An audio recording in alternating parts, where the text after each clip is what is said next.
Քառյակ կլինի հնգյակ թե եռյակ կառավարությունը պատրաստ է համագործակցել, եթե առաջարկները ողջամիտ են։ Այսօր ոչ իշխանական ուժերի 12 կետերին անդրադառնալով հայտարարեց վարչապետ Հովիկ Աբրահամյանը։ Ինչ վերաբերում է այդ կոնկրետ 12 առաջարկությունների, դրանց մեծ մասը արտացոլված են կառավարության ծրագրում, որը հաստատվել է կառավարության ազգային ժողովի կողմից։ Այսօր խելացի լուծումներ խելացի բիզնեսի համար խորագրով 7-րդ ամենամյա Digitech Business Forum-ին այցելած վարչապետը խոսեց նաև պարտադիր կൂട്ടակային համակարգի կառավարության նոր նախագծից։ Պարոն Աբրահամյանը հիշեցրեց հուլիսի 1-ից կբարձրանա պետական սեկտորի աշխատավարձերը։ Համարձակ քայլ է իրականացրել կառավարությունը, մոտ 38 միլիարդ դրամ հատկացրել է այդ աշխատավարձերի բարձրացմանը, եւ մենք պետական սեկտորի համար նպատակային սոցիալական վճար ենք սահմանում,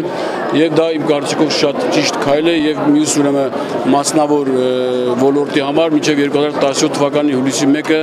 ուրեմն հետաձգված է։ Հուլիսի 1-ից կդառնա բոլորի համար այդ վճարը պարտադիր։ Պարտադիր կൂട്ടակային համակարգի դեմ պայքարն ունի իր դրական եւ բացասական կողմերը, կարծում է ինֆորմացիոն տեխնոլոգիաների ձեռնարկությունների միության փոխտնօրեն Հայկ Չոբանյանը։ Վրացը կայանում է նրանում, որ պատկերացրեք այդ ամիսների ընթացքում մեր ձեռնարկությունները այնուամենայնիվ բավականին վնաս կրեցին իրենց աշխատողների աշխատունակության մասով։ Եվ ես շատ ուրախ եմ, որ այս առիթը եղավ, որպես որ մեր ձեռնարկությունների, մեր աշխատակիցները ցույց տան իրենց հանրային ակտիվությունը։ Ամեն մարդ պետք է իր գործով զբաղվի։ Պարտադիր կൂട്ടակային համակարգի մասին խոսելով խորհուրդ տվեց Technology and Science Dynamics ընկերության հիմնադիր Վահան Շաքարյանը։ Մեր սկզբունքը